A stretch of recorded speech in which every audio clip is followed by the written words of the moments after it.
have your permission to record this because it's a big deal. I know that, right? DPR and all that. Yeah, so we've gotten that out of the way. My name is Edward Enejo. I am a project manager, and project management saved my life. And it is my desire that it's going to save other people's lives as well, right? Because there is something beautiful about solving problems. And at the core of who we are as individuals, right? We are all problem solvers. So it's not about me, it's about you today, but just a little bit of background. Okay, I've been into project management for over a decade, and I moved from Nigeria in Africa back into the UK here, and I could imagine the struggle that most of us go through in terms of transferring our skill and things like that. And somebody who has worked in the management consulting field and human capital development, I said to myself that what can we do, all right, for others to understand how they can transfer the skill, overcome all these challenges and all of that. And so that's how Marketly Hub came up. I had the opportunity to work, in different sectors, help fintech, private sector, public sector, charity organization. But I said that if there's one thing that I can do to create an impact, let's make people market ready. And that's why it's called Marketly Hub. A hub will make people market ready. All right. We train people, we help you to see what you already have because it's already there. Quit looking for it somewhere else. You already have it. And you're going to hear from experts here. So that is who we are. We run programs like this, webinars, we bring experts. People have come in from JP Morgan, people have come in from different places, the councils, and like you have here, professionals as well. And they're going to be sharing their story. And at the back of that, all right, we also run boot camp. We have some people who have joined our boot camp and have been able to transition. And we help people just support them so that they can get their jobs and all of that. So that's about me and all of that. And we have resource persons here, right? I think it's more authentic when we hear from, their story. So what I'm going to do, right? I'm not just going to read a bunch of, lots of profile, right? They're going to tell you their story because it just look very, this is like a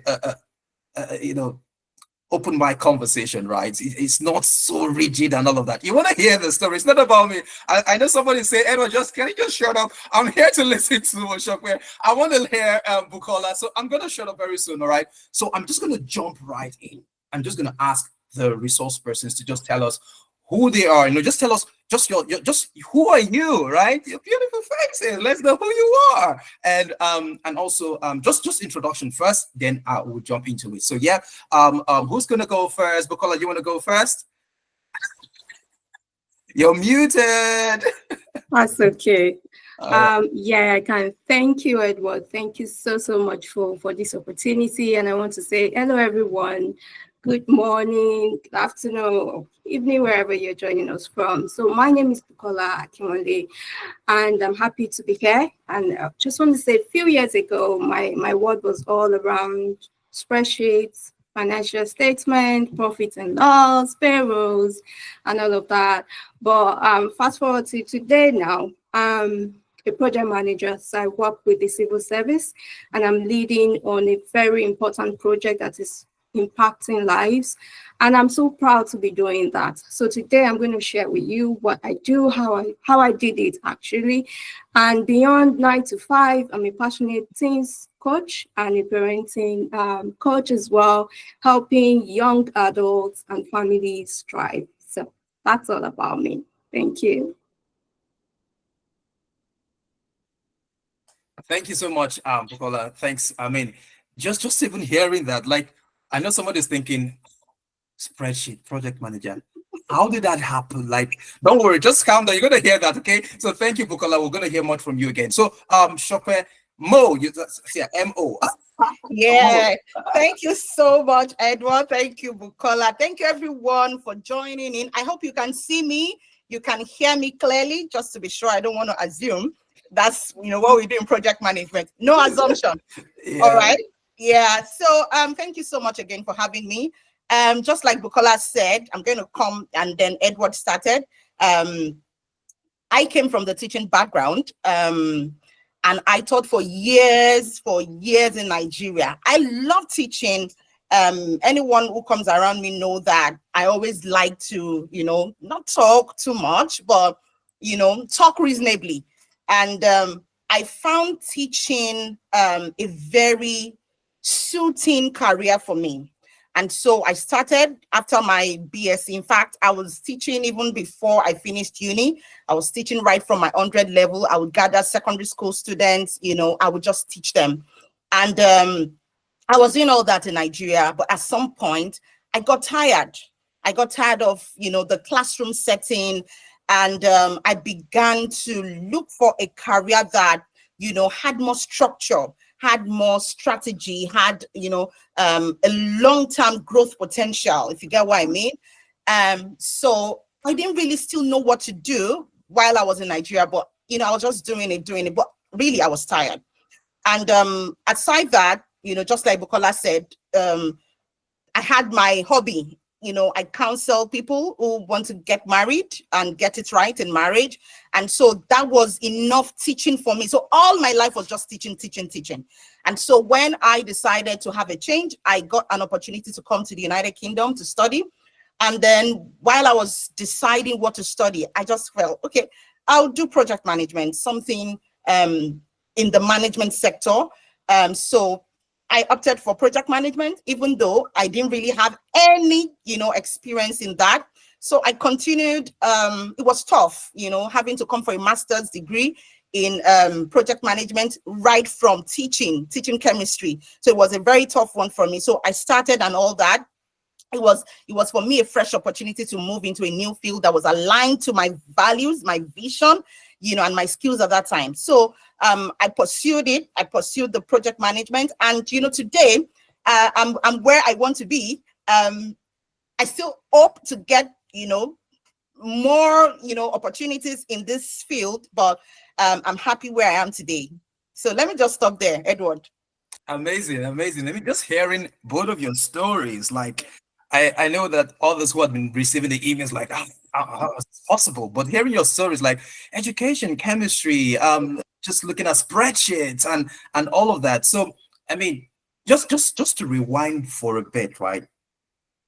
You were from that background and you're coming here, and now you're doing this, waking up to it every day.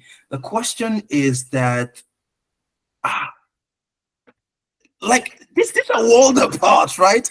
What made you feel okay? What were the things you found that you could use? Okay, looking at project management is a new field, it's another field, right? But what was that bridge? How did you find that connection with the skill? It's not like you started afresh, like you had to do some internship or something. You just started working. What was that thing that you could transfer into project management? So we're gonna just take it Bukola first, then we'll go to Mo. So yeah. Right. Thanks, Edward. So for me, transitioning into project management was strategic. It was a strategic move. And it was made possible because of some core transferable skills. There are so many, but I'll just keep it short. I'm a very, very blunt and short person. So please just follow through. So one of them is being very analytical. And so, as a finance person, financial accountant, you work with data. You prepare financial statement, balance sheet, and all of that. So being very analytical to decision making, and that's producing financial reports and all of that, was one of the skills I brought into project management. So from there, you start to make a project plan. You work with data, you work with all the things you need to ensure that you deliver that project. So one is being analytical.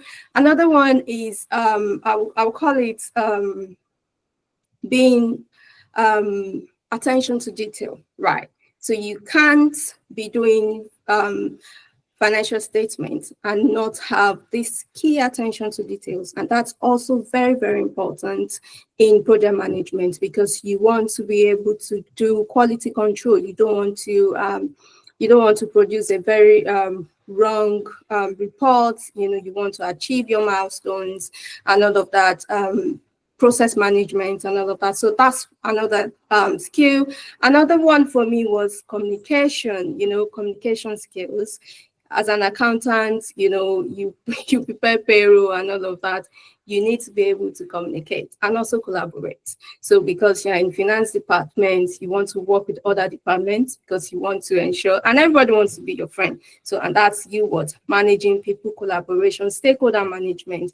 All of this is what project management as well. So communication plan as well. You produce communication plan in project management. So all of these things, all of these skills. Also, project planning. Aside from being a finance person, my friends knows me.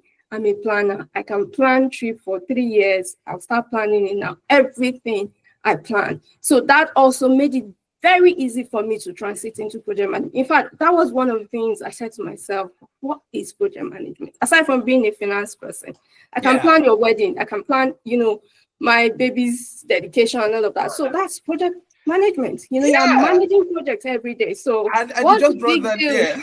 Yeah, It's not a big deal. You first of all demystified it yourself, and I like what you said, and you connected it to what you were doing and all of that. So Shope, let's hear from you. How did you find that bridge and everything? So I also had to sit down because I've always been hearing project management, and I was thinking this has to be a field for the big boys, the big girls, when I was in Nigeria. So one day I just sat down to say, come, what is it about this profession that I can't even fit in? So I had to sit down and then brought my teaching experience to the table and then began to extract what skills have I developed over the years from teaching that I can transit into project management. And the first thing for me was communication skills. I told you initially that I love to talk, all right? And that was for me, one skill that I know that I had. I know that I could break down complex,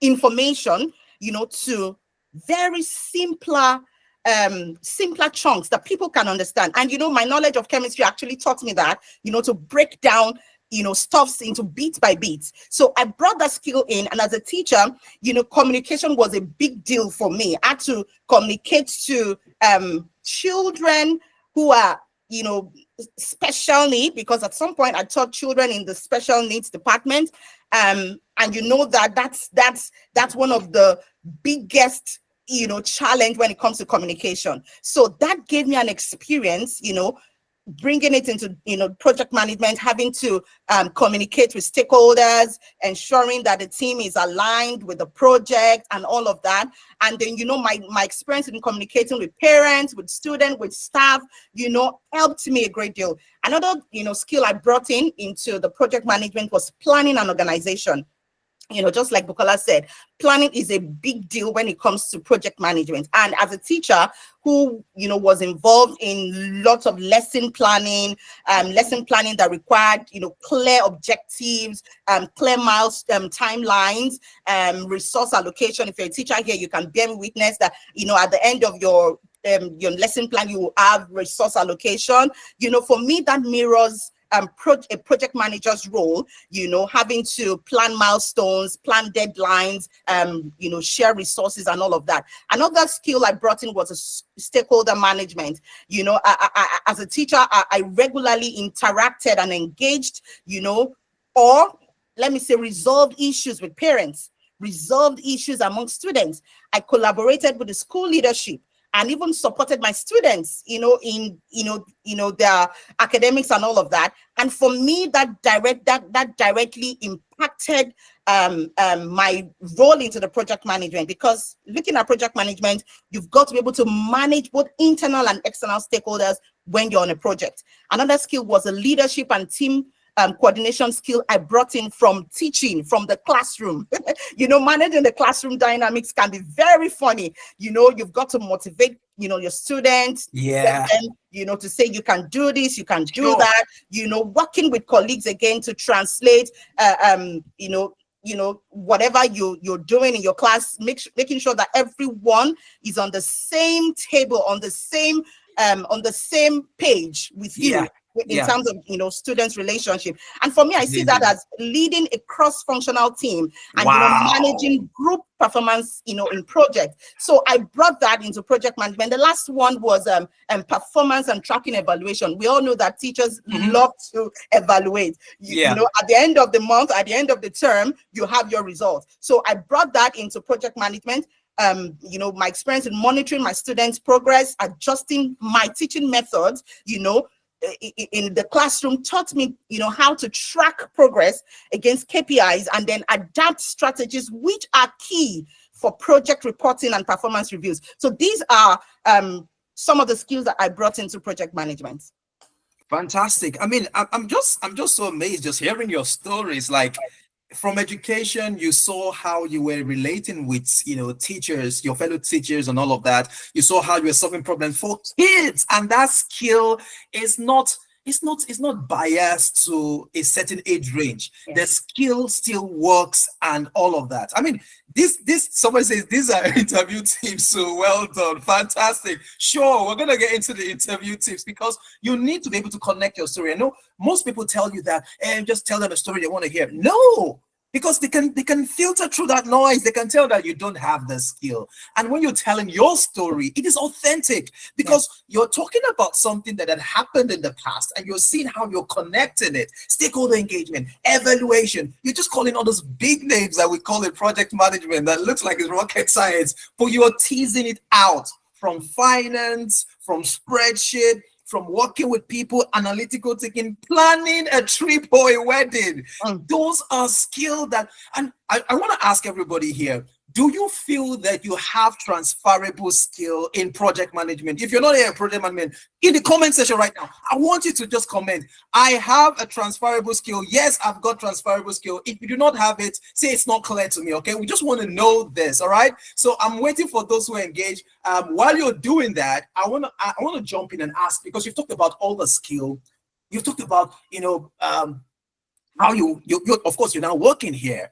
The question is, how did you overcome that? You know, what are some of those biggest mindset blocks and those limiting beliefs that, it's not for me. I don't think I can do this. I'm a teacher. What does a teacher's got to do with project management? They'll feel like an imposter. How did you deal with that? Okay, so Amo, you just finished talking. I want you to just take it up and then Bukola will take it up from there. How did you deal with this? Yeah. Okay, I think I had that limiting beliefs, limiting beliefs, I should call it. And I wouldn't say that it was abnormal because we all have limiting beliefs in our different lives. So if you have some, you're not abnormal. You're not the only one. I had it, and I'm very sure that you will hear from every other person. So I had that while I was coming and while I was searching for a role in the project management department. And one of it was, I believe that I wasn't corporate enough. I wasn't corporate enough for the roles that I wanted in the United Kingdom, especially coming from the classroom setting.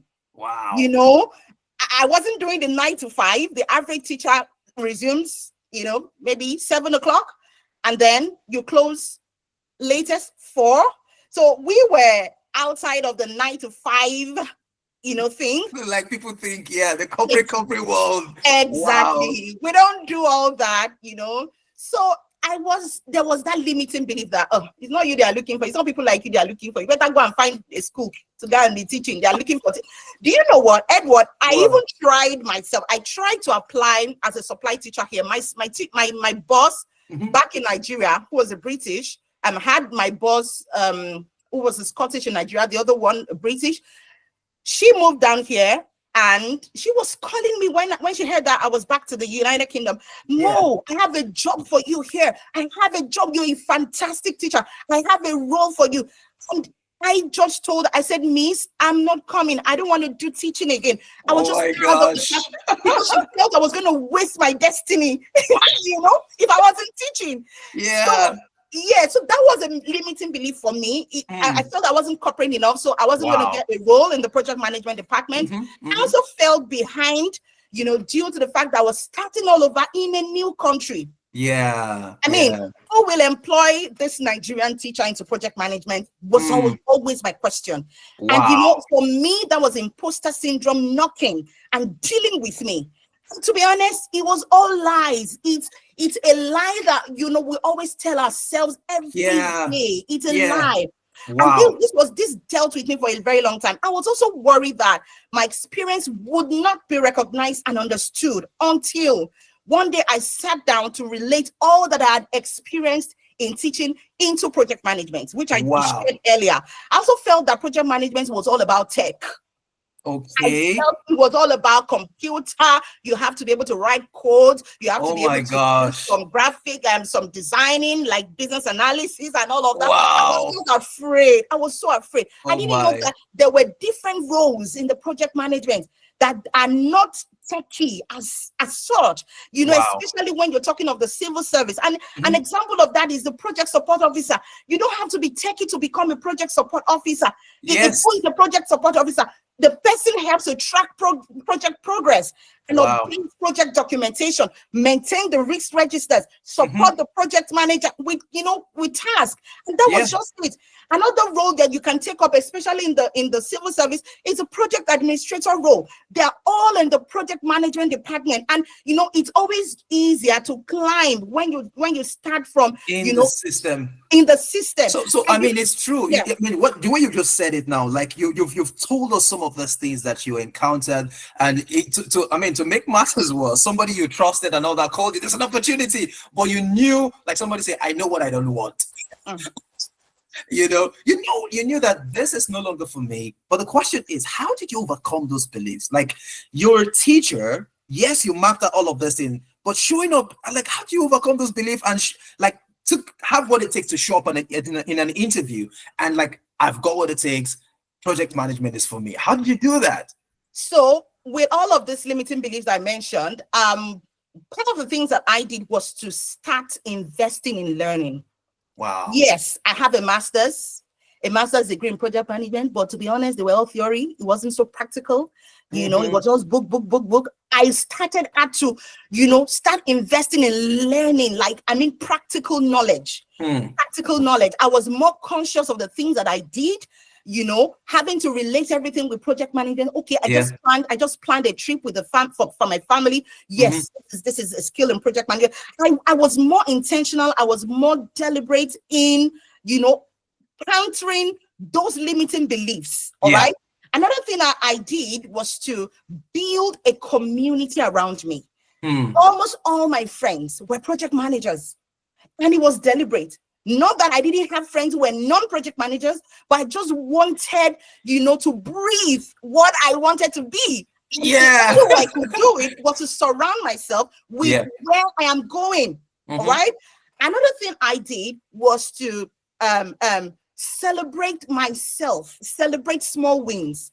Even though, yes, I'm not yet in the project management, department, but for every knowledge that I gain in the project management, I celebrated. Oh, I'm always ready to share. See what I've just learned today. Edward, we're part of the people I always call. See what I did today. See what I learned today. See what I discovered today. So these were the things that I did to limit those limiting beliefs. All right. And I'll just stop here. Let me just stop because I can talk. I know. Thank you very much. I mean, you just talked about, first of all, you had to first tell yourself what you knew. You have to invest in learning. You had to change your association, like get into the circle of people, like where you're going to, so that it can just begin to you immerse yourself in it and you soak yourself in it so that everything you're saying now is not project management to overcome this limiting belief. That's amazing. Because how do you deal with that? Because I imagine that your story is quite different as well. Like from the account line, you're probably a 9 to 5, right? But how do you still, navigate all of this? I'm really looking forward to hear this. Yeah, so I think maybe for mine will be a bit different. So for me, it was just the fear of starting all over in another, field, and how to do that really. So when I came into the UK, before even coming, I started doing this exam we chartered accountants do. So I wanted to transit into the UK, Chartered Accountants Association, because I have friends in accounting. We all graduated, and some of them were there. Oh, okay, you have to have this. You have ICANN, but you have to change to ICA, EW, and you have to, just write a proposal and all of that. So I started doing that, and I started looking for account assistants, account clerks, and all of that, just trying while I was working at a warehouse. So yeah, I did a bit of warehouse work. Oh, you did? So you don't want to hear that you're a story. corporate. No. I'm sorry. You just did something there. Like from a corporate world.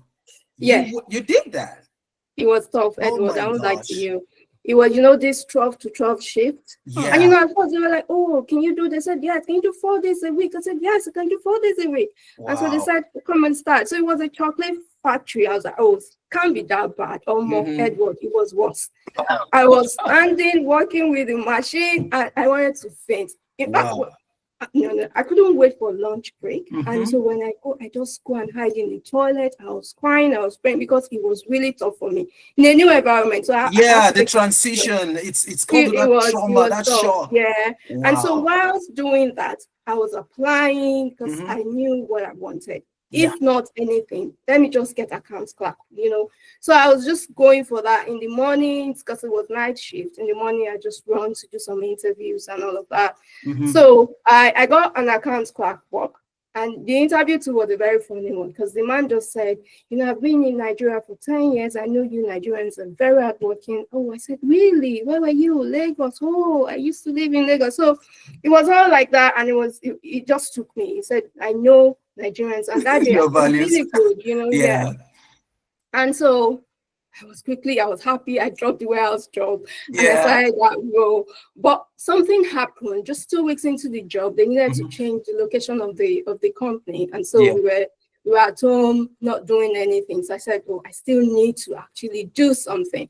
So it was, and then I had a niece that was earning big money. She was already in tech, doing products, and online, because like Shokwe said, knowledge is power. You need to invest in learning. So I wanted something that is happening and that would give me money. And I saw tech and all of that. So I asked her, come, what is happening? How come you are working in Nigeria, you are working in the UK? Is this tech? Can I not do it? She says you can't do it. But don't do products, do projects. But I know you know finance is the same thing. Don't worry. I was like, okay. Then I would need money to actually do the training. Yes, I attended a career program, because you actually need to. And at that time, I didn't have the money. I've got a beautiful sister. Like Shokwe said, community is very, very important. You need a good support system. So she was like, no, you have to do it. Just get this money and go and do it. So I had to register for that while, still doing all this, my short runs job. And so that also helped me to learn what project management is all about. And so immediately I started that program, I knew I could do it. I didn't have that, will I be able to do it? Because I saw the similarities. I saw that I've got the skills already. So it was very, very easy for me to just go in there and do what is best, and which is project management, really.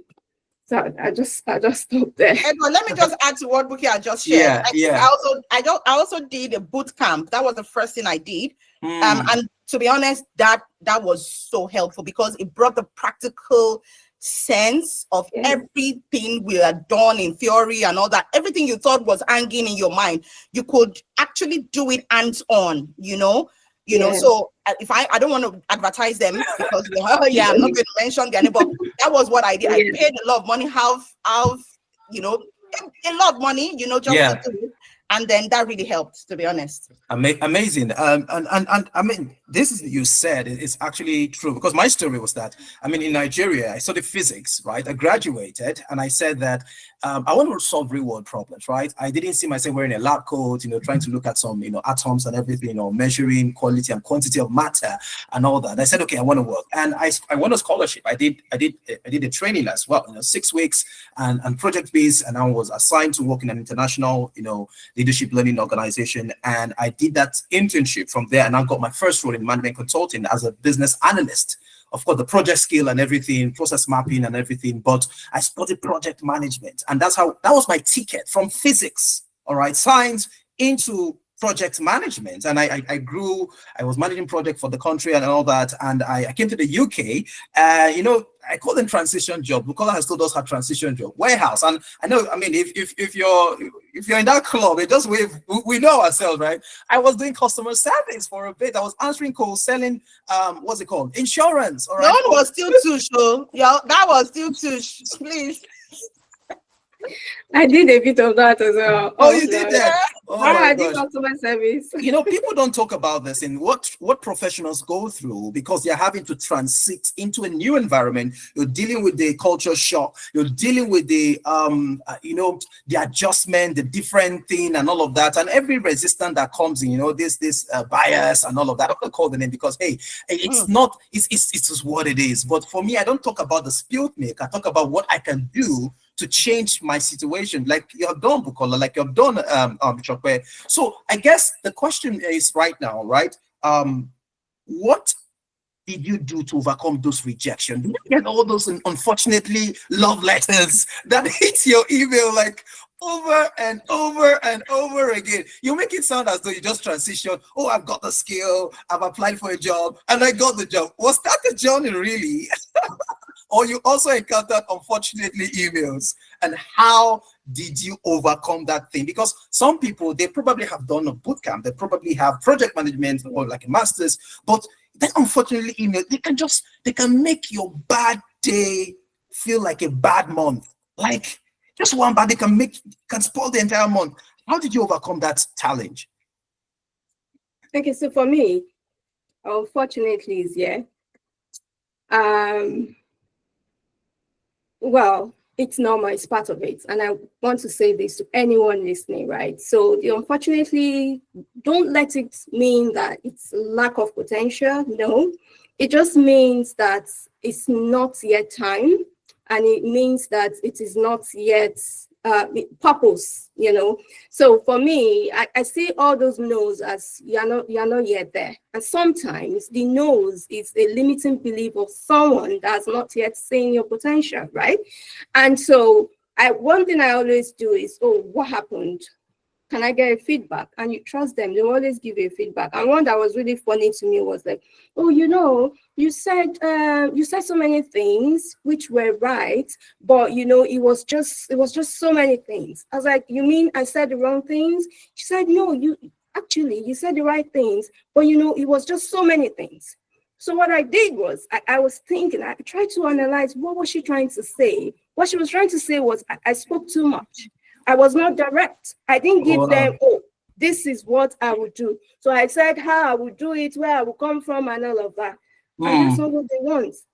So that was a good feedback for me. And so so what you're saying, like those unfortunatelities were feedback. Was not really, it's not about you, it was not a rejection of you.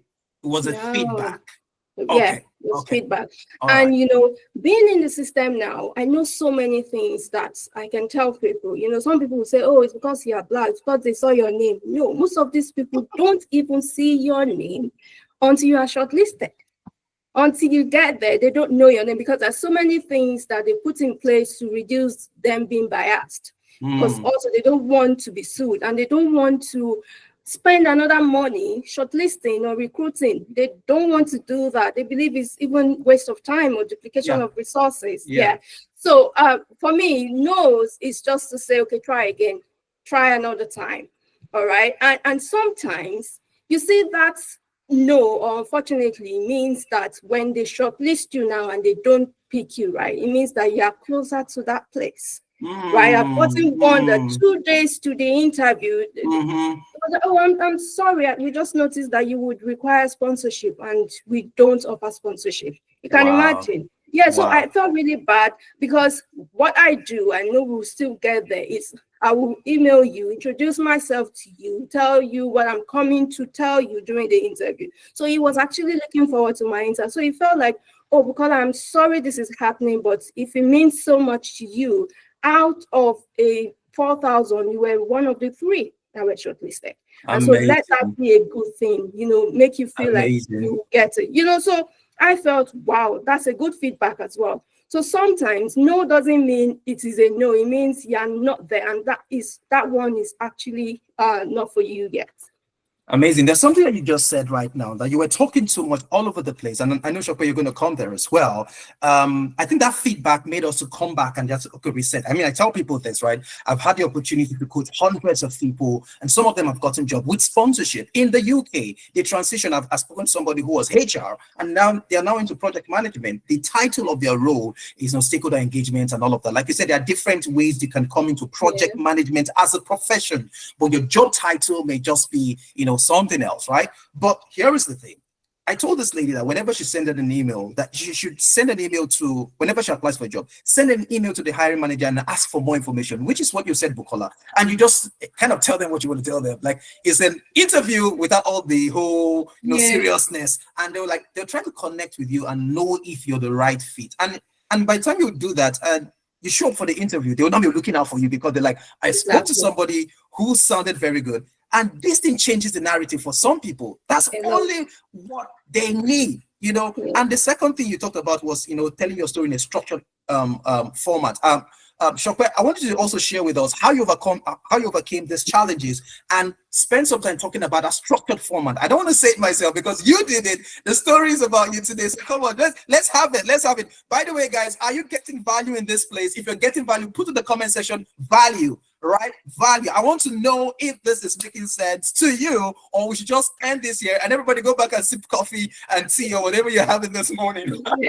So if you're getting value, let me see it in the comment section. We are engaging in this community. Value, value, value. Let me see it from Sheffield, from where you are, Allbirds, from Essex. Let me see the value always coming. Yeah, value. Fantastic. Is the only one person that's getting value here? Oh, in capital letters. Thank you very much, Omolola. All right, value. I want to see more value. Fantastic, Gloria Debola. Fantastic. Because that is what we are all about, so that you get value here. All right, Shokwe, please, can you just hit us with this? You said, how did I handle rejection? Now, that question you asked me just took me down memory lane. To be honest, it was not easy. And you know that, let's bear in mind that we all handle rejections differently. Our capacities are different. Our temperaments are different. For me, I might not have handled it the way Buki handled it. I might not have handled it the way Edward handled rejection, because my temperament is, I would say I'm that emotional type of person. So things like that gets to me, and it really dealt with me. I will tell you that it wasn't easy. I cried. I doubted myself many times. I'm not going to come here to form, strong girl, strong woman. I got into that moment of, is there any point? Let me just continue what I'm doing and all that. Until one day, I had a meeting with myself. You know that you can't, you are the only one who can actually talk to yourself. Whatever anybody tells you will just be an addition, all right? If you're going to be objective, it has to be you talking to yourself. So one day I had to sit down, call myself into a meeting, and I was very objective with my situation. Thoughts of giving up left at that moment. I began to take every no as a feedback and not as a conclusion for my life.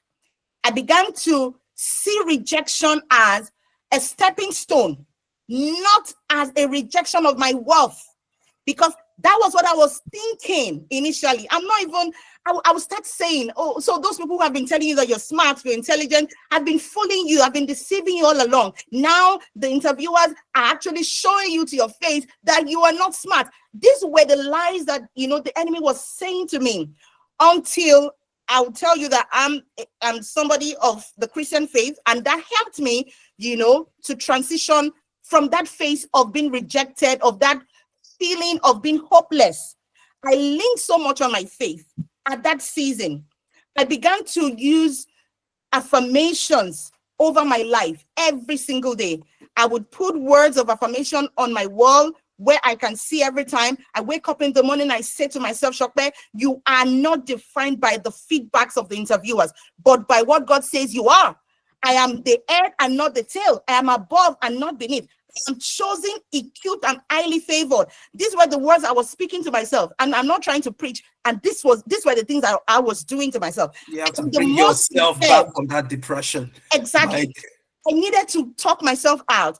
I am the most preferred for every room I step into. These were the words I was speaking to myself. In fact, I had to learn the difference between persistence and pressure.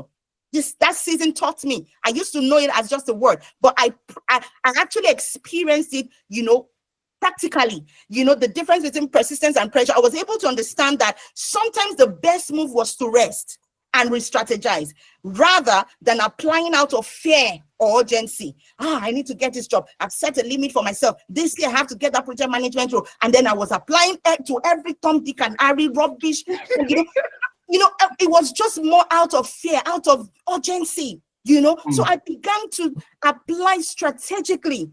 I also realized that not every role is truly open. And, so some of these things were the things that contributed to how, most of us feel when we get rejected. The role never even existed for you in the first place. The moment we understand that, we start feeling better when we hear no. I realized that not every role was truly open. Some roles, somebody already has it. They just put it out for putting out sake, just to fulfill the interview criteria. That's why it's there. And then I will now be beating up myself in my corner. No. And then knowing that, coming to understand that, helped me not to take every rejection personally. To be honest, that was what helped me. And after that, when I see no, I just laugh over it. I'll say, nah, them. I will just laugh over it. I will laugh over it. I will say, oh, they did not take me. They did not take me. Because sometimes you actually did well. Just that the person they even took maybe scored 30 over 30 and you scored 29 over 30.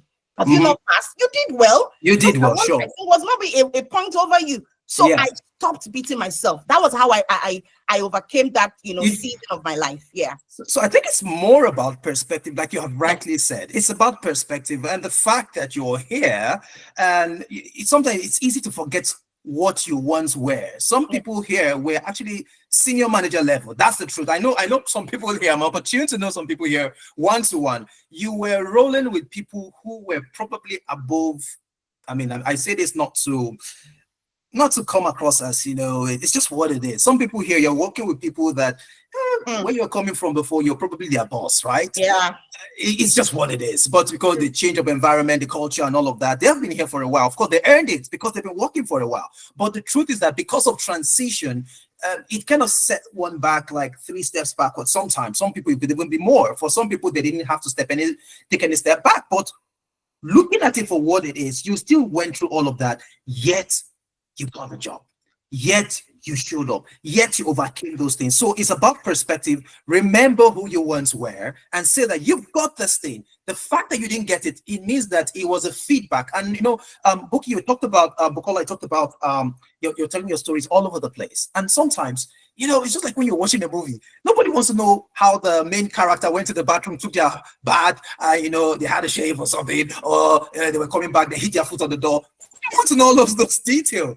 They want to know the core thing, and that's where the star, the car, or the car, like I call it, CARL. That's a method I teach people because it talks about your leadership, it shows about how you also lead and bring about transformation. The context, the action, the results, and the lesson you learned. So if you want to go for a project manager role, I tell you, okay, what's the context? Why did they bring you in? There was problem first. There was chaos. So okay, there was chaos and they needed me to fix it, right? And these were the actions I took and it resulted to this. And these were the lessons I learned because as a project manager, things will go wrong or everything will go sideways. But what did you do to stabilize things? It could be relationship, it could be, technical things, it could be gadgets, it could be tools, it could be just communication, whatever that is. You want to say lessons you learn that will make you stand out on okay, now you see that conversation has now been structured.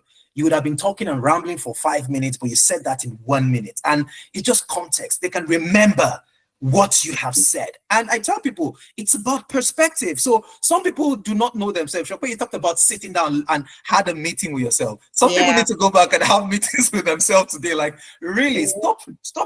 Don't sign up for, it's not a certification will not give you that job. sorry to say, sorry to bust your bubbles. I hate to It be the won't. devil's advocate, Yeah. but it will not give you the job. Yeah. No, Yeah. it's not about certification. Yes, it's No. good to have that, but it's a nice to have. Hey, the person who got the job probably did not even have a college degree. Mhm. Even your You know, bosses. yeah, Even your bosses don't have what you have. I mean, I have somebody who had been working in a telco in Nigeria. It was a manager, and he came to the UK, started working for one of the big brand in Aberdeen at the time. And the person, his boss was in the Marines, right? And left from high school and started working as a Marine. Now, the person, yes, might have not gone to your level of education, but trust me, they have experience. What they know by sitting down, there's a proverb in Africa. We say that what an elder sees by sitting down, a child cannot see it, even if they climb the tallest tree. So for the truth is that some people, they might have not gone to the university and all that, but they have experience. They know what can go wrong because they've been there, over and over and all of that. Now, this guy had to work with this person, but the truth is that I said all of this to say, remember who you are and know that you're worthy of this, but you need to tell your story right. It's about perspective. And if you have it right, like I said, you only need one key to open a door. You don't need a bunch of keys. And if you can tell your story right, you're going to be confident in it, you are going to show up and all of that. So the question I have right now is— Sorry, Edward, before you continue, I remembered you said I should talk about the star, because I also faced what Bukola talked about, having to talk, and then not eating the point, and then the interviewers will just be looking at you like, excuse me, what is she saying? What are we asking? What she's saying? So that was one of the things I had to consciously correct. When I understood the STAR method, I think Edward, you also told me about the STAR method. I began to consciously talk even among my friends using the STAR method. So somebody's asking me, how did that incident happen? How did that particular— I want to gist, but I've built my gist around the STAR method. So it's something you can start doing. And what's the STAR method? You're talking about the situation. So for example, you are asked a question, have you supported a colleague before at work? Yes, I've supported a colleague because I remember the time where one of my colleagues was having a problem with a particular app. That's a situation. And then your T is your task. What were the tasks that you were given? So my line manager instructed me to put that colleague, through and all of that. That was the task you were given. And then the action, what did you do? Okay. The action was that I took my colleague through a virtual training. I broke down complex ideas into smaller bits. I did this, I did that. Those were the actions that you took. And then your R is your result. What then happened after all this that you've done? The result. So when I did all that, I was able to achieve 100%, blah, blah, blah, blah, blah, that my colleague that I supported was able, and that was it. So that's why you now praise yourself. If you structure your story, because you can have experiences, but if you're not able to present it properly or communicate rightly, you might not be hired. So this method works, to be honest. I was sharing with Edward the other day, one of my colleagues who got an opportunity to step up into an higher role. The civil service has bands. We work in bands. So he was supposed to step up, and then he came to me. He said, Mo, I know you are good with this. Come, coach me. And then we spent about 90 minutes. I was coaching him on how to use the STAR method. We're practicing. Guess what? This guy got the job. He had been rejected for a very, very long. He's been rejected every single time he applied. He will be rejected. But this time, when I taught him how to use the STAR method, he got the job. So basically, it's about how we communicate our stories. Maybe that's why we're not being hired, not because you don't know what you're saying, not because you're not good enough, but how to communicate your story in a concise and excellent manner says a lot. I totally agree with you. And like somebody said, I did a lot of marketing in some of the projects I worked on, and the person said that you don't want to fry their brain. If they have to think to interpret what you're saying, nobody has time. They're interviewing probably 10 people, and you want them to deduce that thing for you. Nobody's going to do that. So you have to make it concise. And thank you, Shuka, for saying that, because, hey, if you put your story right, then you will get a job. But some people, they show up and they're telling the story from the lens of that area without having to really show the transferable skill, what they've got, and all of that. So I appreciate you for that. Okay. And the truth is that if you can change the story, right, and be confident in your story and show the transferable skill and talk with this framework, you're going to show up with a job. So the question is that if right now, I'm just going to ask another question. If you had to do it all over again, what are 3 things you were going to do differently? Either how you prepared, how you applied, or the approach your first few months and all that. If you had to do it all over again, what will you do differently? By the way, I'm going to put a pin on that. Before you jump in, I want to recognize the presence of somebody who is here today. I'm in Scotland. I'm a volunteer with the Scotland Regional Network of the Association for Project Management, actually the co-lead of education outreach and focus group rather. And we've been doing a lot of fantastic things. Today we have the person who leads us in the APM right now, and her name is Jackie. And I don't know if you could just say hi. I'm not asking you to share your video or something, but just say hi or something. If you're where you can say hi or something, because she's a project manager. Jackie Nicobel. Hi. Are you there? Yes, I'm here. Can you hear me okay? Yes, we can. Thanks for the intro. I can identify with a lot of the stories here. It really resonates with me. I'm originally from South Africa, and I've also had to make transitions. I've also had to take that transition job and do all sorts of, backward steps and what have you. So all of this resonates with me, but I'm really enjoying everything that everyone has to say. And thank you for allowing me to join you. Thank you very much. Thank you. Awesome. Thank you very much. That means a lot to us. So yeah, I thought you should hear it because, hey, it's not unique to you wherever you're coming from and all of that, because other people also go through this, and it's just okay. It's not it's not the R card, right? We think everything is the R card. It's not about the R card. It's just a transition everybody goes through. Whether you're from Armenia, you're from Poland, you're from Romania, they also go through all of this, right? So hey, you're in good company. So yeah, I want to talk about if you had to go through this all over again, what will you do differently in preparation, your approach, your first few 90 days of when you can get a job, right? And just talk a bit how you actually got this job, because some people are waiting to hear that. Like you just said on how did you get the job? So tell us that and what you would do differently. So Shokwe, you have been talking for a bit. So you want to jump in, then Shokwe will jump in. Thank you. Yeah, thanks Edward, and thanks Shokwe. Okay, so for me, what I would do differently, I would say what I would keep doing, because that's been working for me. And so some of the few tips that I want to really share today is from the moment you decide to apply for this job, you want to be able to see yourself in that role. So most of the jobs that I've applied for, I see myself doing it. I like to act. So, and I'm very, I'm a very spiritual person. I go as far as saying, Holy Spirit, I can do this job. Yes, I can do this one. Yeah, I see myself doing it already. So that job, I see myself doing it, and I internalize it. So when I'm preparing for the interview, I try to act, and myself and the interviewer, and we get to talk.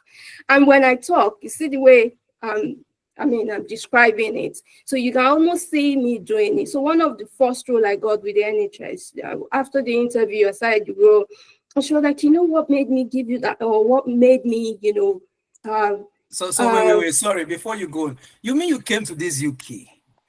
Yes, you did warehouse. You now did accounting job. You now did NHS. Where are you right now? One of the local authorities. Yeah. You transition 4 times in UK. Some people are looking for just one. So it's possible. So go ahead. I just wanted to highlight that. Yeah. I've got that load of experience. So so she just said, it was the way you said, no, that won't happen to me. Because she was asking, what if you have a colleague that was delaying you or was not sending the report that you're supposed to send and all of that. She was like, I said, I will escalate. She was like, what if you escalate? And, I said, that won't happen. And she was like, the way you meant it and said it, it felt real. So, so you need to be able to communicate and put yourself, don't just read it to them. Let them see it on your face. Let the passion be showing that, yes, you see yourself doing this role and you can do it. Another thing is presentation. I love any interview, and every interview I've been selected was they ask me to come and do presentation. That is my key.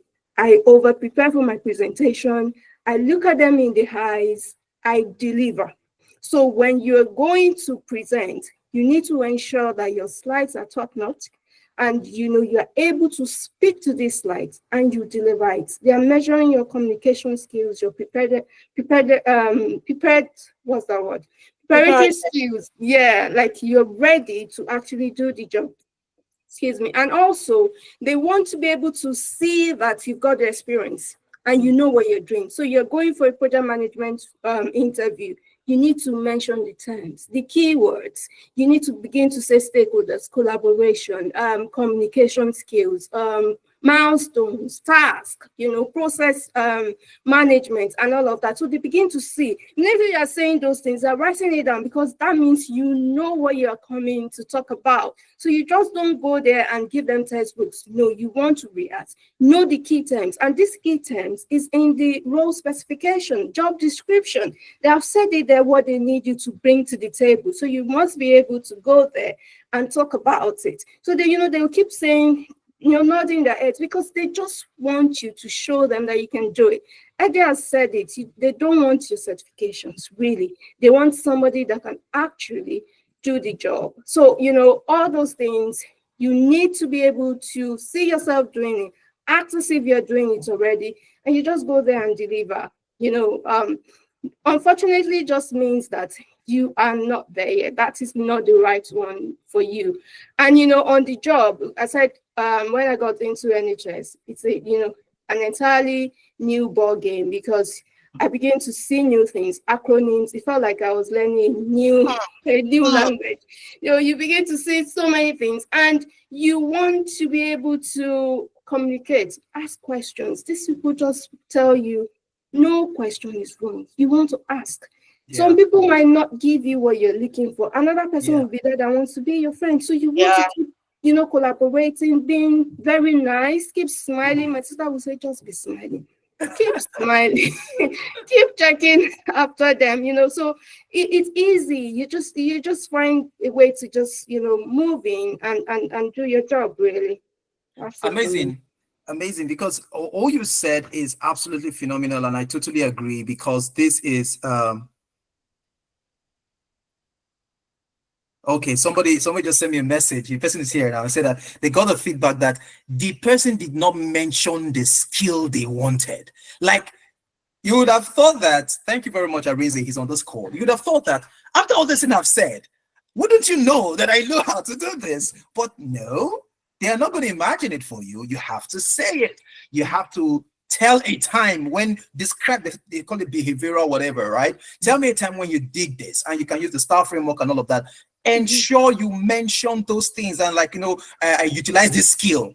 Don't just say, I have the skill. Anybody can say they have a skill, but you have to I utilize the skill to do X, Y, Z. You need to tell the story and communicate how that thing. Don't tell me you can. Sorry, do Eddie, I wanted to say something as well. You want to personalize it. Like I said, put yourself into it. I did this. I was, like Shopper said, star, use the star. And in all those star, you want to put yourself telling the story, how I made it possible for my team to deliver this result, how I was you want to actually personalize it and mention those skills that is relevant.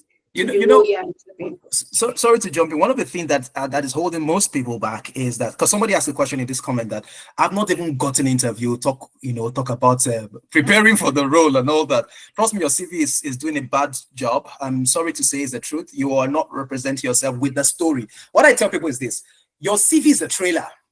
You at an interview is the movie. Then you working with them is the TV series. Like, oh, I love this movie. I want to keep watching this TV series, right? Well, how would you watch a movie that the trailer does not really interest you? It's just all over the place. Like, oh, you did here, you worked here. Some people, they are disjointed. You work in this sector, that sector, this sector. You don't even come across like a specialty, because it depends on where you're coming from. Some people, where they're coming from, they're like, oh, if you are multi-skilled, it's an advantage. You come here, it's a disadvantage. You're all over the place. There's no clear trajectory in terms of that makes you a specialty. I was coaching somebody and asked a question that, if your loved one was in a life or death situation and you got to the hospital, every other medical attendant was, whether it's a GP and everything, was engaged, and all they had was a veterinary medical practitioner. Would you allow them touch your loved one?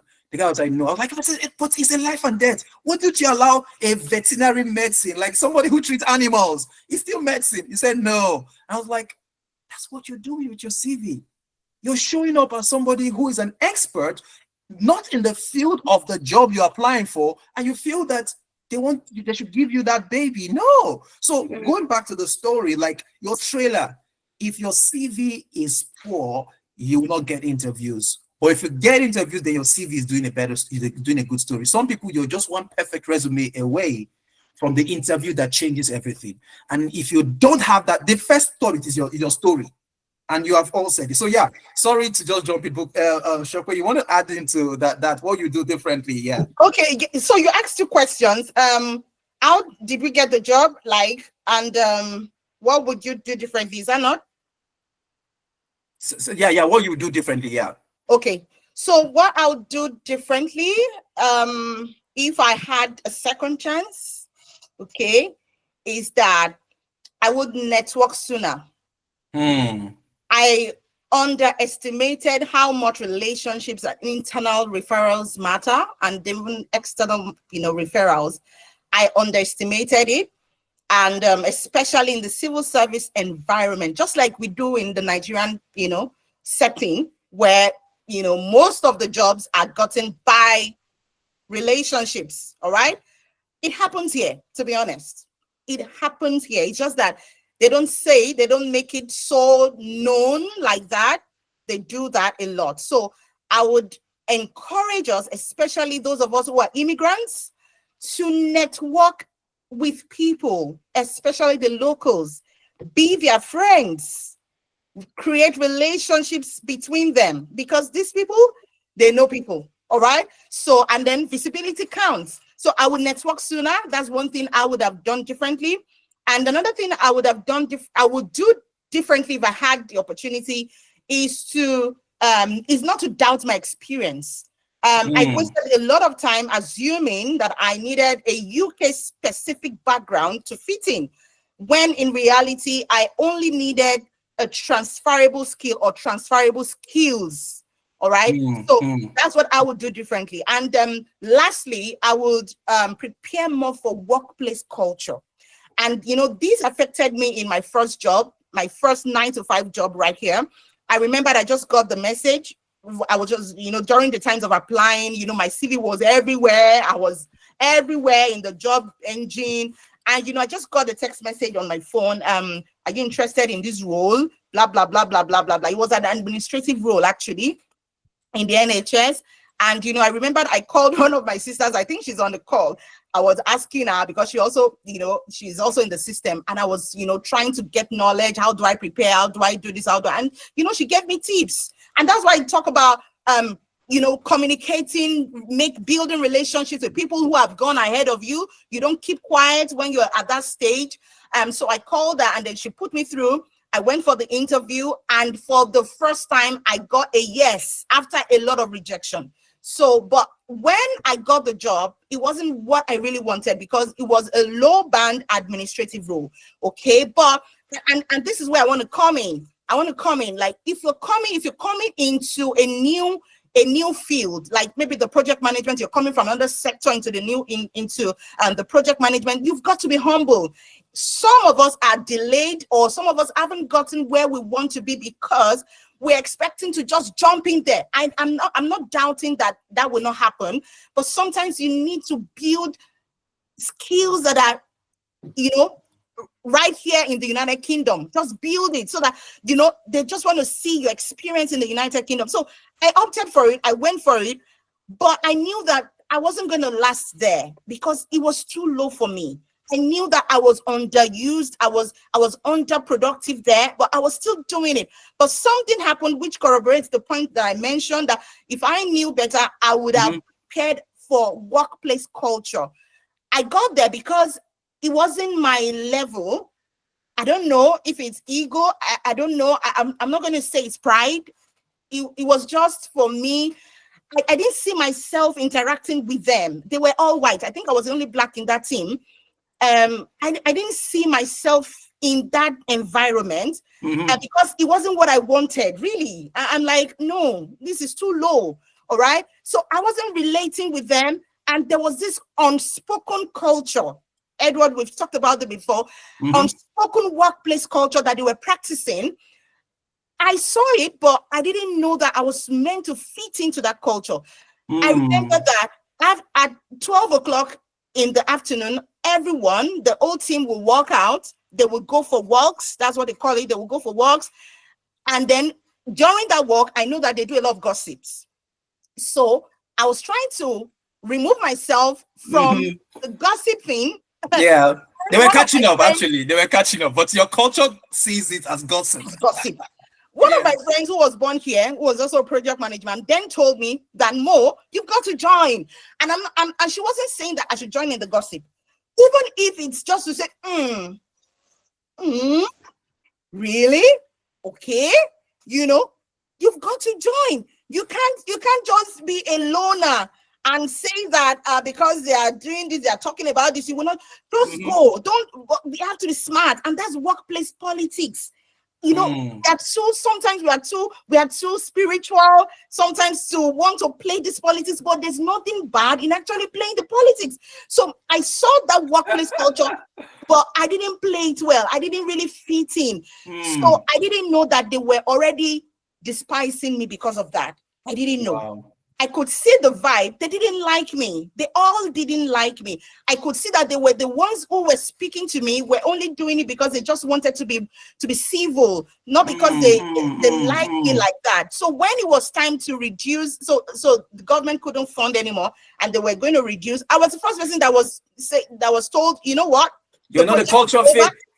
You know, and it was because I wasn't culture fit. So you're good, but you're not culture fit. I wasn't culture fit. So it was a regret for me. I learned that in a hard way because I then had to start, applying again. But God so good, because I had gotten into that system with the NHS, it was easy for me to be picked back and then into another place. So I got into the other, this time around, I was now, called in from the headquarters in Essex. And for me, that was a big deal where all the big guys, all their office were located. So that was exactly where I was, called into. And when I got there, still at that level where I was coming from, because they brought me at that level, it was still a lower level. Are you getting it? But this time I learned how then to relate better.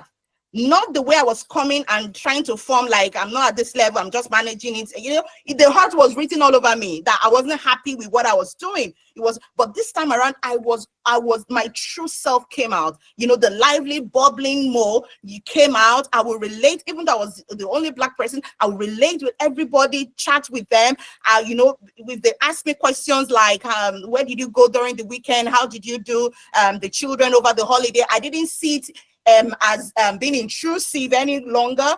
I felt like, this was a discussion opportunity. So I would talk and, and that was how I was seen. I was visible. That was a visibility that I needed, that I didn't know. So one of the bosses, the managers just called me and then was like, okay, there is an opening and, we want you to apply and all of that. And that's why, I said that sometimes when interview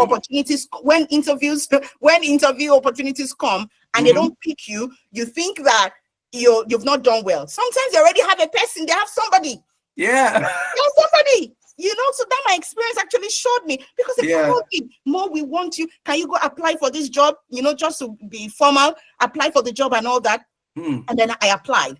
And after that, of course, I got the job, and they told me the reason why I got the job was because I was personable, that I had that role was more to deal with stakeholders. And they saw that I was somebody who could relate with anybody, both Black, both in the locals. That was the basis of the hiring. Okay. Amazing. So this time around, I was able to learn workplace culture very well, and I was hired for the job. So exactly, that was what I did. And the regrets I had before, I was able to correct it in the new environment. So workplace culture, doubted my experience, and the last one was to network sooner. Yeah.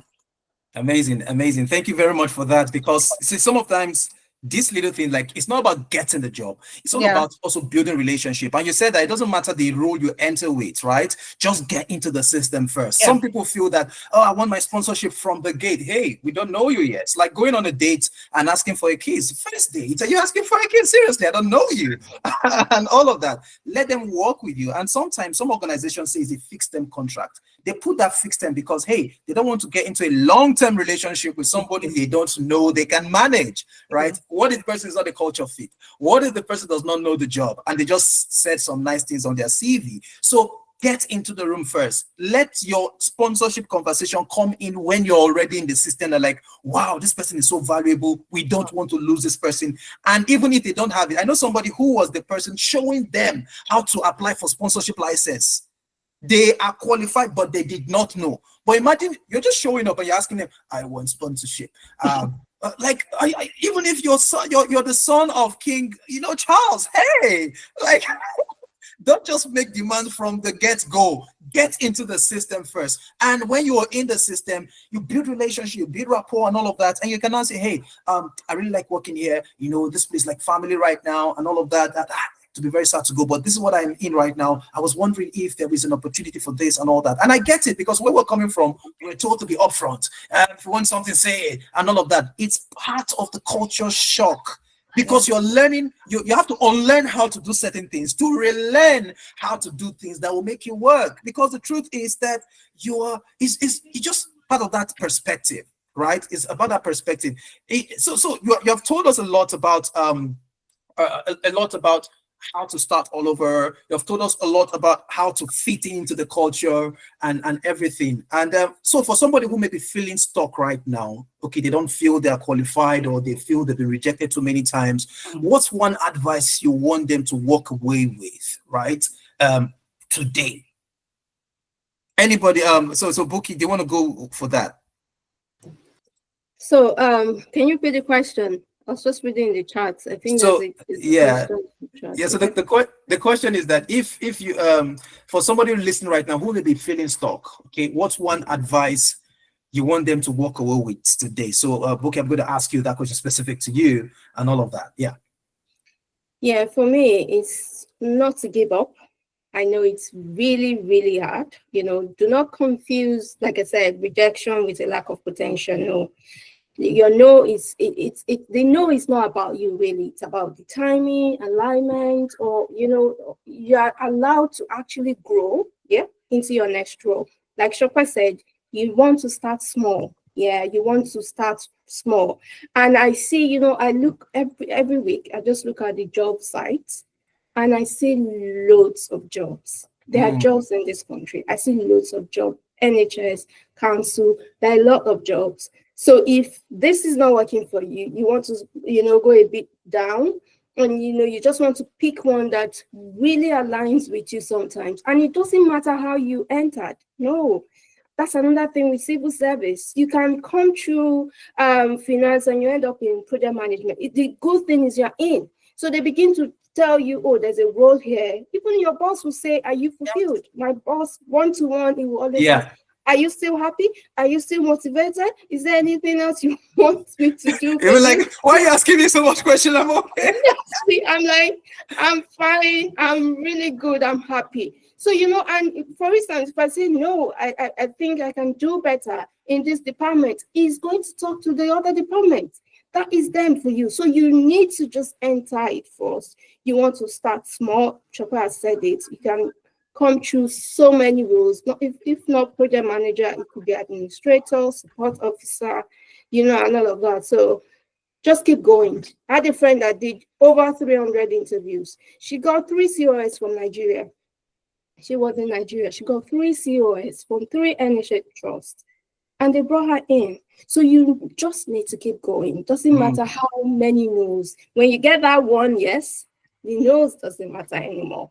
So that's my goal. Amazing. So that's fantastic. Thank you for saying that. If you have any question that you feel that we have not addressed, because this is a place where we give value, please put in the comment section. And if you're getting value again, please let me just give your best emoji that describes how you feel right now. Okay, if it's a thumbs up, if it's a hooray, I want you to engage with the best emoji that describes how you feel right now, please. All right.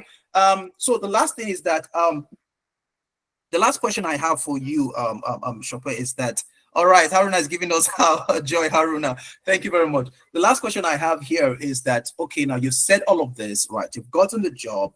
I think that if one thing most people are dealing with is the interview, right? How do you really create that connection and make yourself the obvious candidate when you're having a conversation with, during interviews?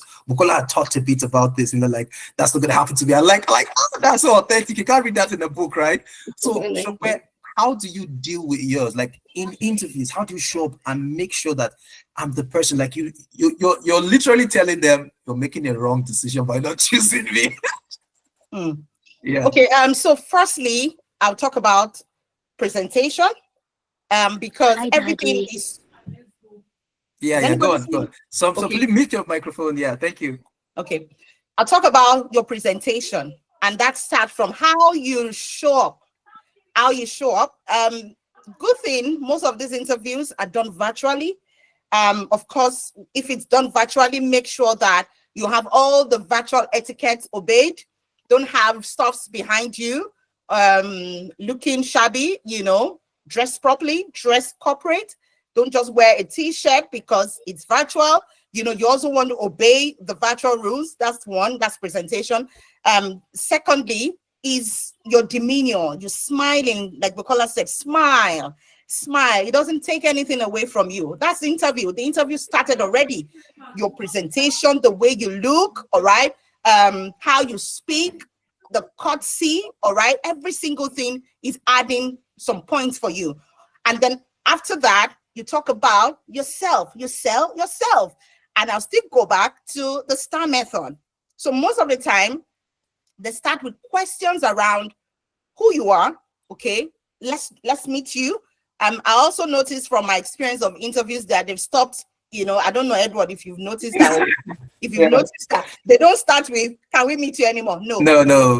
They ask you questions that would make sure that you mention who you are. Yeah, okay? Exactly. Yeah. I've forgotten how it's usually been coined, but most of the time, just make sure that you know what you're saying. And please, I beg you in the name of God, do not cram. Do not cram. Yeah. Do not memorize anything. This dealt with me for a very long time. I would cram, and when I get there, I would have a question that throws me off balance. I would start speaking rubbish. Okay, so just have your story. And what I did to have my story easily was to create what I call a value bank. A value bank is a document listing all my achievements, all my challenges, all my wins from the teaching, from my day-to-day experiences, from my family life experiences, from my counseling experiences. Okay, I created a value bank that highlighted all my challenges. And it was so easy for me to pull out my story from this. I know, because it's you, it's your story, it's your life, it's your challenge, it's your experience. So you have a question that says, how were you able to deal with a difficult stakeholder? And then I quickly remembered how I was able to help my student who was suffering from autism or dyslexia to pass GCSE. For me, that was a difficult stakeholder. And then I just coined that story into the question I've been asked. So what I would advise is create a value bank now. If you don't have any, create it now so that you are able to pull out some of your stories when you get into interview. It's easy to pull out from. Okay. And guess what? Most of your stories would fit in most of the behavioral questions. It's just the way you then bring out your skill, especially when you get to the part of action. make sure that you talk about your skill. There's nothing stopping you from talking about 5, 6 skills that you executed while, confronting that particular situation. So because of my organizing skill, because of my time management skill, I was able to use that also, all thanks to my ability to to give attention to details, make sure that you infuse all those skills that are being listed in the person specification. If you're applying for a civil service job, they use person specification and job description. So make sure you read that person specification. A lot of us just think that it's for fun. It's just for some people don't even read it. I remember when I was coaching my colleague for the new level role. He didn't even know that he was supposed to read the new the person specification. We all think that it's just there for fun. No, that is exactly how you're going to be measured. They're going to use that's lack of attention to detail. Exactly. That's what they're going to use to measure you. So because the person specification already talks about what is going to be assessed during interview, it already talks about what is going to be assessed during your first application. That's the written one. It's going to talk about what is going to be assessed if there is an assessment. For me, I had an assessment. Okay, so make sure you read it, digest it. Also, the job description, you want to look out for the skills that have been mentioned. In the PS, they will mention the skills. So they will say communication, they will tick it. That's a skill they're going to check for. Attention to detail, they will tick it. That's a skill they're going to check for. So when you're talking, make sure that you talk about all those things that they have ticked, all those skills they have ticked. Mention it very well. Let it block their ears. Every of your actions must carry those skills. And that's how you show up as the right person for the role. Please and please do not forget. So also another thing that I want to advise when you're preparing for your interview is to exchange nervousness to excitement. If you're always nervous, just change it to excitement. Oh, I'm excited. I was even called for an interview. I think that's a plus. Celebrate it. Celebrate it. That you were even called is a big deal. I just read the question or maybe the comment from somebody now who said, I've not even been called for an interview. Talk less of going. So it's a hurdle that you've crossed, that you were even invited. So celebrate it. Don't go with being nervous. I must get the job. I must get the job. Go with that joy. All right. And then, speak to yourself. That worked for me. And I know that if you practice it, it might work for you. Speak to yourself before you go in. I'm qualified. I'm prepared. I'm favored. I'm the right place. When I enter, they love me. They love me. They love the aura that I ooze. So these are words that you want to speak to yourself as you go in. And again, research the team culture before you go in. Research the team culture. Research what they do, because most of the time we forget to research that. And then they ask you, what do you know about the NHS? What do you know? How many trusts do we have? What do you think are the things that we do in this trust, in this, civil service, blah, blah, blah, blah, blah. Just research, read about them, read about the new projects they're doing at the moment. Fantastic. Read about how it's economically important in this season. Okay, so you want to praise them again. And then sometimes what I do again is to go check my interviewers on LinkedIn. I want to know them. I want to know what excites them. I want to know their hobbies. LinkedIn always exposes that. So you want to just prepare yourself, arm yourself with information before you go in. Fantastic. I mean, you have been very, very abundantly generous, rather, with your wealth of experience and your knowledge about the NHS, about the council, and things like that. Talk about the culture, how to show up, how to prepare for interviews, and even in their job application process. So is it that difficult? Because some people feel like applying for an NHS job or the council job, it's like there's a different playbook they used to apply for. Is it that difficult?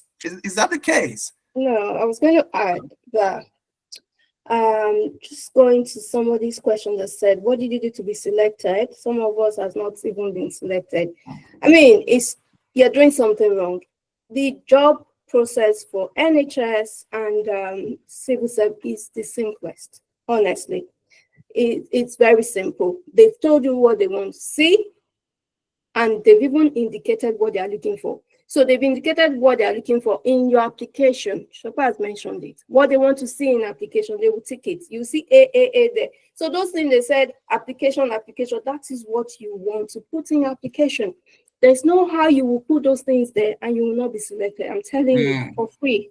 They would select you because that's what they want to see. So there's something you are not actually doing right. All right. And if you actually also now moving from application to shortlisted, you want to introduce yourself. So they're looking forward to you. And so for me, in the last job, I just introduced myself. And when he noticed that, we double booked. So maybe 2 of us double booked for the interview slots. Who will he call? He called me to reschedule mine because, of course, I've created an impression. So he felt, okay, because as 2 people have double booked, would you be able to? Oh, of course, I would. So I shifted ground, and so that's you creating an expression, an impression, really saying, oh, I'm looking forward to meeting you. And when you get the lecture person, you want to mention what you've read about them. Oh, I saw you left the Navy for the NHS. Wow, what's led you to do that? He will be impressed. Oh, I was in the Navy. So those are the things they want to see. They're humans. They are not so hard. There's nothing they have against you. Believe me, they just want the best candidates. And so you want to begin to do all of those things and see yourself in it. So that's the question. That's my answer to that question. You've not been selected. You will be selected. Just do the right thing. Amazing. I mean, what you said is very, very true. And I tell people that when you apply for a job, send an email. Even after the interview, send an email. You want to become that top of mind. It creates connection. When you're in an interview, look at your camera. It's awkward. I know you want to look at their face, or sometimes some people look at themselves. And it happens to me too. Or is my makeup nice? And all of that. Look at the camera. It makes them feel you're connecting with them, right? And call them by their name. Don't call them by their name. Thank you for that question. Let me just give you a very funny one. So the first job, the accounts one. So when I got there, I started saying Mr. John. And it just said, Bukola, can you please stop saying Mr.? I know because I've been in Nigeria, so I know that you guys do that. But to me, it's subservient. I was like, oh my gosh. You see? Culture. Yeah, it's not about the culture shock. Some people, they want to only talk about, we say, I did this thing. So you feel like, no, I'm just being proud and all of that. It's those things that culture has done to you. You have to undo those things, like take ownership. And I want to say that, if you take ownership, you show up an interview, confident in your story, not somebody else's story. Don't go and lie, because if you're lying, they would know. Your story, tease it out. Somebody told me that they don't have experience. I'm like, no, you have experience. I'm like, no, it's my experience. I don't have it. I was like, where did you school? So, Nigeria. Oh, fantastic. So you just graduated and no corporate experience. Said yes. And I'm like, the average person in Nigeria probably did or sold something. Did you sell something? And she said, yes, I sold something, bag and shoes and all of that. I'm like, fantastic. Where did they buy it from? Online. I said, oh, that's e-commerce. And she's like, oh yeah, really? I said, yes. I was like, what's the buying process? How many stakeholders did you engage with? Who was the delivery person? All those are our bike men who knows the road more than GPS. And I was like, these are stakeholders. Did somebody call and complain? Yes. How did you resolve it? I was like, that's problem solving. That's resolution. That is, and the person like, wow. And I'm like, this particular story, don't change anything, just your story, but say it in the context of managing stakeholders and all of that, because it is a transferable skill. If you can do that in another sector, even if you didn't have the project management title, you can also come somewhere else and do it. And some people, they need to map their skill. You're probably going for something that you're worn out.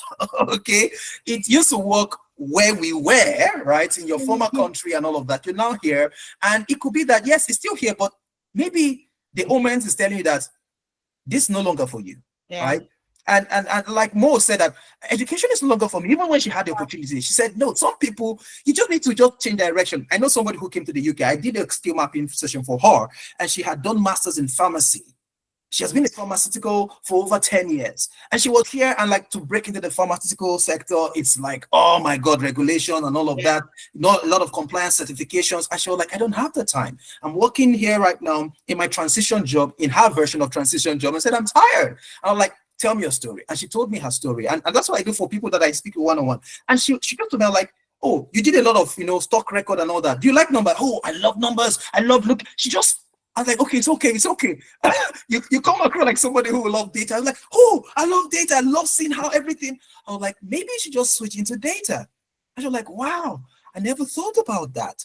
And she's now on the track of being a data analyst, and she can now tell her story without having to lie and still become somebody working in that sector. So the thing is that some people you need to just, it may not be project management, okay? I mean, we have speakers who are project management. It may not be project management for you. So just be honest with yourself. For some people, yes, it could be project management. For some people, it could be that don't change anything. You have a master's. You're a master in your field. That's what it means. You just need to tell your story right, okay? And you can do this with the right knowledge. You just need a key to open the door, not a bunch of keys. You need one key. If you can get it right, you are one perfect CV away from the interview that changes everything. So I mean, can you imagine yourself showing up and it's your first day at work, you've gotten the job, you're now working with people like, oh, I can see this now. Oh, this is the culture thing. Let me go for a walk with them because I remember, Mo said this. Even if you like staying at your desk, connect with people. Connect, interact. If I go to the office, I go and have a catch up. How's it going? What did you do? What's your favorite spot? They're tired of me. Eddie's coming again. They're always thinking that project managers are police people. When they see me, they know that I'm not person who come and make them feel bad, because it's about people. Project management is 90% people, 10% task. That's just the truth. So, and everybody here, come on. I mean, the fact that you can convince somebody to go on a date with you, you can relate to people. Or you can convince, for a lady, convince your partner to do something, or your sibling, your parents. You can relate with people, and everybody. Project management is a life skill. So the question is, what is holding you back? Honestly, what is holding you back? You've heard this from these people right now. So the question is, what is holding you back? I want one person to ask a question. We're about wrapping up right now. Any question you have, put in the comment section, and then we'll just try to wrap up right now. Comment section. Any other question, please? Any other question? Any other question? If you have no question, I'm just thinking if I can just share something with you briefly, if it will interest you, okay? Because, I mean, a lot of people are going through a lot. It's sad when you have the experience, you have the skill, yet you're not getting the job. I remember one time, in my case, I was going to pick my daughter up from school, and that day I think it was Hurricane Babette. I was about to take she was still in the buggy at the time. She's 5 now, okay, like 2 years ago. And it was about to take it away. And I'm like, oh my God. Like, I just stopped, and like everything made sense to me. Like, you used to work in a very, big project and all that. You were driving an SUV, you were in a good place, you came to the UK. Does that mean that you've changed who you are? I said, no. And nobody wants to be the reason why their family is living below where they can really be, right? It's tough. I get it's tough in the transition job. I know people who they're probably, dispensing PM and fuel or gas or anything, but hey, it's okay to be in the transition job. The question is, what are you going to do to transit out of it to become the talent that companies want to hire? And if there's a way that gets you that, I think if you have that key, you can unlock the door. And in 90 days time, trust me, from the moment you submit your job application, I want to ask us, our resource person here, from the moment you submitted your job application to the moment you got hired, how many days was it in total? Weeks. How many weeks? Like, just do a rough estimate. Submission, interview, offer. How many weeks is that? Oh, well, it depends. For Yeah. me, the second one took a while because of so many other things. I had to resign from one place to the other. So give or take, it would be 12 weeks. 12 weeks. Yeah. So in your case, it was 12 weeks. More from the moment of that interview. How many? 4 weeks. So I've coached some people, right? It could take 12 weeks, it could take 4 weeks, it could take 8 weeks. But from the interview, because of course, when you put out the job, adverts and all of that, but from that interview, so it means that if your CV is right, the first journey is interview. From interview to congratulations, you are hired. Bukola, how many weeks is that now? From interview to congratulations, you are hired. 1 day. Like, no, the offer letter, resume work and all that. Okay. Oh, okay, with offer letter and all of that, right? Yeah. Yeah, without counting my, resignation period. Because I Yeah. had to Of 2 course. months. So that means 4 weeks. That's it. I mean, that's where we're going to. Now, I've seen somebody was asked the question twice. I'm heading somewhere, and I'll come back to this because this person has been asking this question, and I want to help this person. There is only one way. If you have been ghosted, there is only one way to overcome it, and you will not believe this. Please, just pay attention. Move on. Straight, move on. I'm not going to tell you to send them email and sound desperate. The truth is that from our stories that you have heard, they're probably giving somebody the job. 2023. Come on. They're not going to give you that job. Just move on. And to increase your chances of success, right? Apply for more jobs. That's what I tell people. Apply for more job. Apply for more job. You understand? So that increases your chances. And of course, the unfortunately can come, but hey, move on. The next, onto the next. And that's why you need a community that can keep you excited, that can keep you pumped up, so that you can keep on moving and not get overwhelmed by all of these little things that hold people down. So trust me, if they have not gotten back to you, your CV is not probably telling a good story, or they have picked somebody else within the organization. Yes, it happens. So is it okay for me to just share with you, if you have a minute, if you have a second, let me just share this with you. I'll come back, then we'll wrap up, because I'm waiting for people to ask questions. But since I didn't get, I just want to share this with us very, very briefly. If you can see my screen, just confirm to me if you can see the screen. Okay, you can see the screen. Fantastic. All right. So, this is it, right? Get hired faster formula. I've had conversation with people, and the truth is that there is a way to get hired faster. Right? And you can become the talent that company want to hire. And there is a proven system that help you get from ignored to interview to hired without a guesswork. All right. If you're sending out resumes, no response, you're stuck in the job board, you're ghosted by recruiters, you're not sure how to stand out in the competitive market. The question is this: if this sounds familiar, you're not alone. It happens to a lot of people. You've heard it from the people here as well. So there is a system that can turn everything around. And here is it. So if you have the system that walk you step by step through how to stand out, get interviews, and land the job, that's exactly what the Hired Formula is. What it does is that there are 8 powerful modules, mindset reset, because some people, it's about the mindset. The mindset. How can you think like a top candidate? You heard from Mo, you heard from Bukola. You have to think like that candidate, because if you show up like it's not going to work, what if I fail? You've already failed. So perfect resume framework. Also, LinkedIn magnet method, how to attract recruiters, right? And also the cover letter shortcut, how to write a cover letter in 5 minutes so they can apply faster and all that. And AI-powered job search, how to automate your outreach. How do you put it in such a way that in a short time you can apply for multiple jobs and everything. And also how to master interviews and nail every question. People think that you have to cram. No, if you have a system, you can pull from your bank of value, right? Like Shopware will call it, right? And also we offer, how do you negotiate to close, that deal in terms of, okay, this job I wanted, and also how do you stay organized? We're going to cover all of this, and on top of that, you get 15 high converting resume templates, 7-day LinkedIn challenge. 7 days you can revamp your LinkedIn, begin to post and tell your stories and draw from your previous experience and all of that.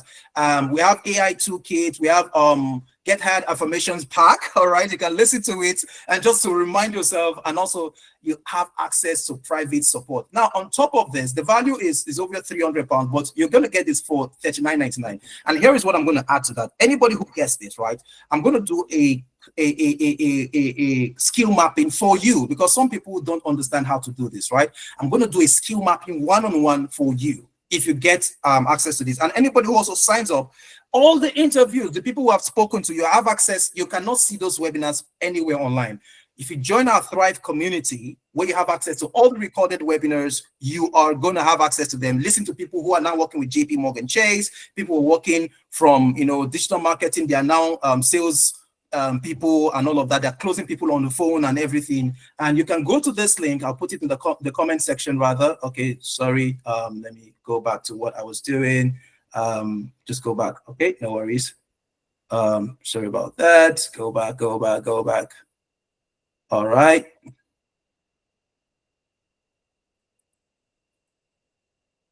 Okay. So I'm going to stop sharing. So you can go on that link, right? I'm going to put in the comment section so that you can just get this as well. Because trust me, if you are the talent that companies want to hire, all right, you will get the job faster. Okay. And of course, we'll walk you through this whole process, right? So go on this link, and I said anybody who signs up, just the first 5 people, I'll do skill mapping session with you. So there are people who have done this with me. They have been able to say, oh, I'm for project management, or probably project management is not my thing. So I've been knocking on the wrong door all the while. So probably that's not your own thing. So if you work with me, this is what you get. For some reason the tech is acting up and it's not coming up on the screen right now, but I'll put the link there. And so for those first five people that sign up, you're going to get a skill mapping session with me. And what I'm going to do as well is that I've done a session already, Get Hired Faster 1.0, and I left that. All right, you're going to have access to that as well. Then we're doing a session starting on the 4th. All right, we'll communicate that information to you for those who sign up, right? The 4th Friday, Saturday. All right, we're doing 2-day session where we'll go through all those modules so that you can be prepared to become that talent that companies want to hire. And we're doing this for a giveaway price because, hey, I know how much people spend on coffee, dinner, and all of that, and other people charge hundreds of pounds for this, but we want you to get this job. And can you imagine just waking up in the morning to the job you really like and deserve? You can pick up the bills that you want to do and not have to look at the bottom, your balance, before you do certain things. For this little price, you can become that talent that companies want to hire. So if you're interested, you can sign up for it. If you're not, absolutely fine. I mean, what you've learned here is of value. So please, I'm not going to just spend so much time on it because, hey, it's all about value and all of that. So before our guests go, if you have one last thing to say, please, can you just let us know what is that one last advice you want to give to us? And as you're answering that, please put your link on LinkedIn in the comment section because we want to stay connected with you. All right. This is one of the things we do as well. We want to stay connected with you. I'm going to put my link there as well. If you don't follow me, you can follow me. So please do that, and then give us one last thing you want to tell us. Thank you very much. Who's going to go first? All right, I can. Well, like I said before, you want to keep going, and what Edward just shared now, you just want to take advantage of it. And trust me, you cannot go to that masterclass and not get hired, because it is very, very easy to get hired. You just need to do things right. So keep going, keep showing up, and don't give up. Thank you. All right. Thank you so much, Buki, for that. So I'll say that rejection is not a verdict. For someone here who has been struggling to get in, I would say it could sometimes be a redirection, sometimes a protection. Okay, so don't give up, don't beat yourself. You are more qualified than you think. Even if you've been an housewife or you've done business, just know that you have led, you have organized, you've adapted, you've supported people. You already have real world in-demand skill. So don't give up on yourself. And lastly, please take control of your story. Reframe your experience confidently. You are not just maybe a teacher or insert any role that you've done before. You are not just that person. You are someone who delivers outcome. And lastly, please join a community. Join a community. Join a community. Thank you. Amazing, amazing. Thank you very much. Join the community. I was looking for Shope's profile on LinkedIn so that I can share it here as well. I hope that I've got the right one. Yeah, do I? So please, Shope, can you share your profile on LinkedIn as well, so that people can connect with you on LinkedIn? I think I found that of Bukola and I shared this already. So yes, we want to connect with you. Thank you very much for sharing with us from your wealth of knowledge and experience. Please, if you have gotten value in this place and you'd like to just even say, what was your aha moment? Either you type it or you just unmute, and we want to hear it. Please, guys, we did this for you. Is there value? Yes. Tell us. Don't just say yes. This is how you master interview. As you're about to say that, let me add this. You see, one of the things that makes people freeze during the interview is this. Let me say this, right? You find that you're very engaging, but you show up on interviews, you're looking for your words. your brain is telling you you're in a different environment. So you'll be thinking, am I saying the words right? It feels uncomfortable, and I get it. I've felt it. If you have felt it, please just raise your hand. Let me know that I'm not alone in this place. That's really what's happening, because you show up at interviews, you've rehearsed, but it feels as though like, what is going on, right? So the thing that happens, your brain is making you feel as though it's a different environment, and maybe you're not speaking the right words, and they'll be thinking like, am I fraud and all that. Here is what you can do. Like Mo has said, you start to have conversations going forward, right? You start to have conversations with people. Number two is that when you go and buy things at the store, have conversation with the person at the till. How are you doing today? I'm sure you can't wait to go home. And trust me, it will be as though they just open the tap, it's rushing. They'll start talking. Oh yes, today has been this. They don't know you, but they'll be having conversations with you. And you're also building that confidence and feeling more comfortable to talk with people. Working with the customer service gave me the confidence I also need. I know I speak well, okay? But I also needed to break that pattern in my mind that makes me feel I'm limited, because success is mindset. Is mindset. See, you can go for a boot camp and still have a certification, and you still feel like somebody, like a fish that's out of the water. Trust me, I've been there. I know this, all right? Certifications are good, but trust me, if you have not dealt with the mindset, you will still feel stuck. Okay, so we can show you how to get that experience and all of that, but trust me, have this conversation. And if you're one of the 10 people that signs up first, you have one-to-one career mapping sessions with me, and I'll see you in that place. So thank you very much. Mo, one last thing and that you want to say, and we'll wrap up. Yeah, so I said join a community. That's all I can say. Please focus on what Edward have just said.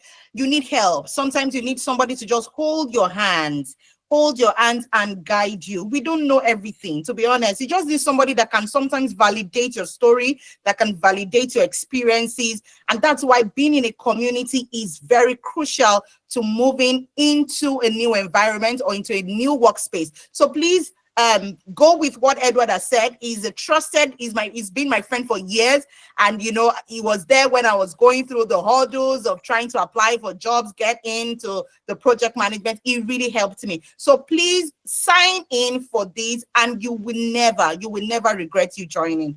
Thank you very much. Amazing. Thank you very much. I'm going to put somebody on the spot right now. Jackie, I've had the opportunity to work with you in APM, all right? And by the way, APM is Association for Project Management.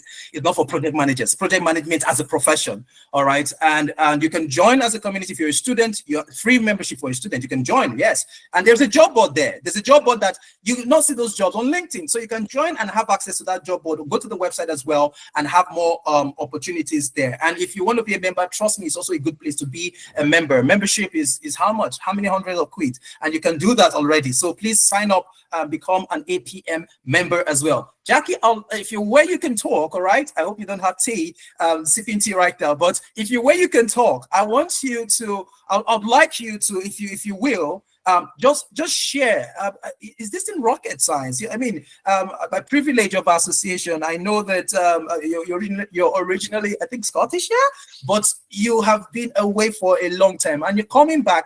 How does it feel working with people? Is it that difficult, to interact with people? Because I don't know, there's something that you want to add. You've heard all this wonderful thing. If you have something you want to add, and if you cannot speak, it's absolutely okay. If you can speak, that'll be good. Yeah, thank you. Yeah, I can speak. Just repeat the question if you don't mind. So with all that you've heard in this community, right? What can you say to us? People have encountered different things such as, rejection, fear, culture shock, project management is difficult. What can you add to us to make us feel like maybe we already have it and we're looking for it somewhere else? What would you just add? And would like to hear that. Thank you.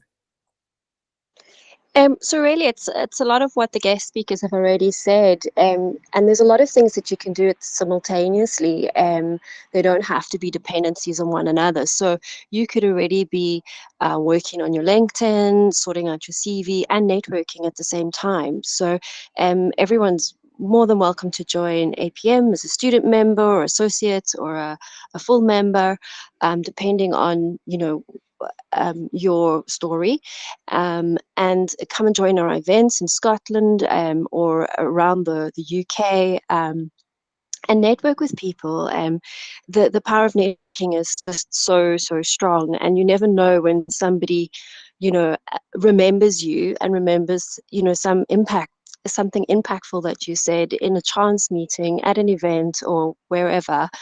And then you might get a phone call to say, oh, we have a job opening, and this is perfect for you. So plant lots of seeds, and you never know when they'll all germinate. And good luck to everyone. Amazing. Thank you very much once again. Jackie, thanks for showing up and also sharing that with us. Thank you, Mo. Thank you, Bukola.